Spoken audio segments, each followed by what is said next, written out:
The Tab Touch, Placid Arc, and they're off and they're racing as well. Do I Feel Lucky? Castle Road out like shot. Swingman also with blistering early speed. Country God is charging up there, being followed by Fiery Spark, Rostislav. LUANA miss a little wide, so O'Donnell's going back around it. Baby Pearl, Twisted Steel off the course. They're being followed further back behind those then. Snitzalate settled in the second half. Don't Wink also right back there as well, in company with Sherpa Express. Yes Queen, parked very wide on the course. Don't Declare, Loves Talking, Hard Solo near the tail. Castle Road had them running.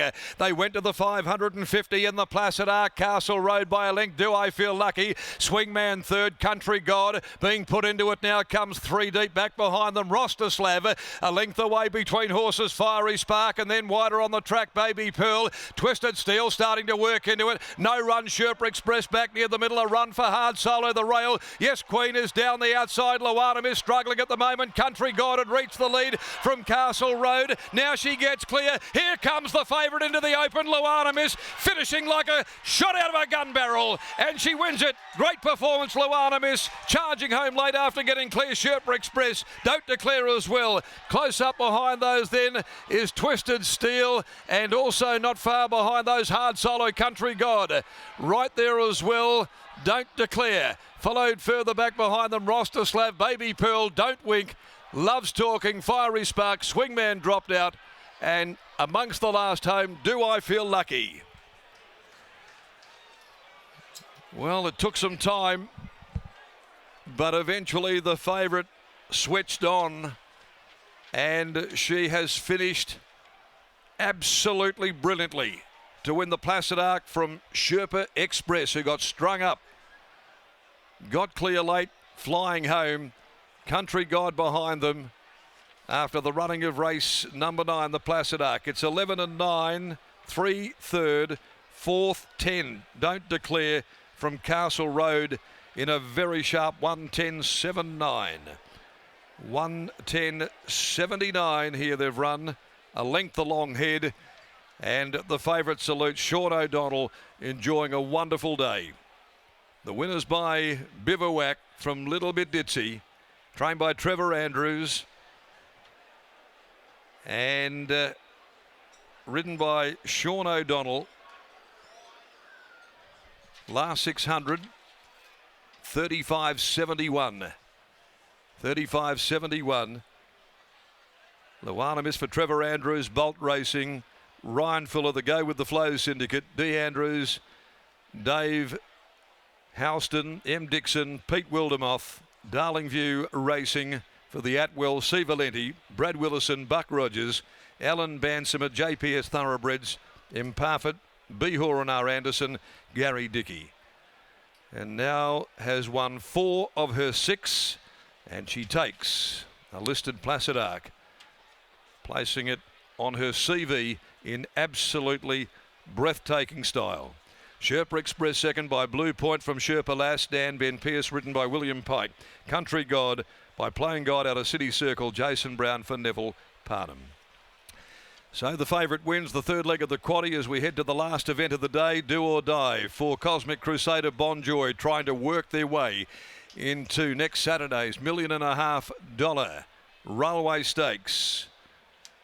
Fantastic race to round out the afternoon. Troy Turner's on 9, Love and War. Lockie Taylor's back in the yard. A group of very, very delighted owners, all involved in LUANA Miss. And there was enormous expectation on her this afternoon, and she certainly has delivered. Lock? That she has, Darren. Thank you very much. Trevor Andrews, winning trainer, joins me now. Trev, congratulations on the win. How was your heart rate? She was in a little bit of trouble at the top of the straight. Relief. The relief is amazing. Yeah, she was. He was in a good spot, but he had horses all around him. He had nowhere to go. Credit to Sean. He sort of persevered and forced to run. And the horses on the outside were full of running, but she just got an electric turn of foot. No, just really relieved. She's just a ripper filly, but you need a lot of luck and all that. You need good rides and things like that, but she just keeps raising the bar. Last preparation, you were very open with the fact that you deal with multiple hoof issues with her. This time in, smooth sailing? Yeah, no, really, really good. Troy Greenwood's our farrier, and he's done an amazing job. She's sound as a bell, so no, really, really happy. The question now beckons, does she head to a Winterbottom in a couple of weeks' time? Do you think she's capable of running a competitive race as a 3-year-old filly? I'll just have to see how she pulls up. She's not the biggest and toughest, and horses like Joker's Grin are probably twice her size. But so I'll be mindful of that. But she gets one shot as a 3-year-old in a Group 1 race, and even if she was to place, it adds value to her. So I'll just let the dust settle for another week, and we'll play it by ear. In 12 months' time, you touched upon the fact that she's only a small filly. Does she have the scope to strengthen up and grow a fraction? I hope so. She's not the best in the feed bin, but she is what she is. I've got horses twice the size that can't gallop, so I'm happy to put up with her issues. She's a superstar little filly, and we've got a great bunch of people involved with her. Credit to my wife Joanne that does all the work on her. No, it's a really good result. A lot of pressure leading into this week, I can assure you. Speaking of the people involved, some of these men to our left are some of your best friends, but they're not afraid to give out some advice. What's that like training for them? Falls on deaf ears with me. A great result, Trev. Congratulations. Thank you very much. There's Trevor Andrews after the win of LUANA Miss. The $1.50 favourite gets the job done, Scotty and Sean O'Donnell. I'm sure he was a nervous man coming into this race. I bet he was even more nervous at the top of the straight, but he also can breathe a sigh of relief. It's now a treble for Sean O'Donnell, so forget about that form slump. Dongo is back in a big way. 11, 9, 3 and 10. She paid $1.50 in the end there, the favourite LUANA Miss, and at the top of the home straight, a lot of eyes would have been firmly placed on her, and at that stage, I think that Sean O'Donnell's heart rate would have been skyrocketing because she had horses to her inside, horses to her outside. The leaders were skipping clear. Country God gave a wonderful kick on straightening for 100 to 1 pop, and then she just had to persevere and wait for that run and push that gap, and when she did, she just exploded. She's such an exciting filly, this. 11, 9, 3 and 10. Sean O'Donnell's jumped off the scales, joined us now. Whoa, bit of a relief there. Mate, that was a horrendous race. I was all over heels into the straight and I couldn't go anywhere. I actually clipped the heels and blundered at the top of the straight there, into the straight.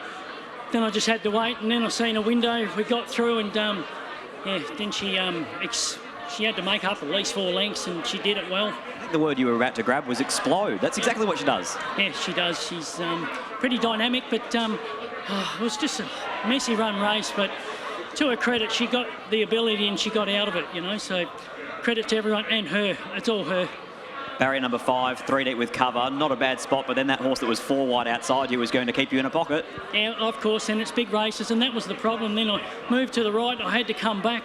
That's when we clipped a hill, but geez, I'm a bit speechless like Joker's Grin earlier. That was a phenomenal win. Courageous effort by her. 51.5 kilos is what she'd get in a Winterbottom. Could she match motors with Joker's Grin? He's probably the one that we all look at as WA's best hope of winning that $1.5 million feature. Oh, absolutely. Wait for age, I think if she turns up and pulls up all right, you'd be mad not to have a little crack, wouldn't you? At this stage of her career. You're David and Goliath, man. Yeah, of course, all the time. Me and Patrick. Congratulations, mate. Well done. Thank you, mate. I appreciate everyone in racing here today. Great effort. All the ladies and gentlemen that work behind the scenes, proud of you. Thank you. There's Sean O'Donnell, as classy as it comes. He combines with Trevor Andrews, a host of very happy owners, and LUANA Miss to take out the Placid Arc Stakes as our attention turns to the last at Albany.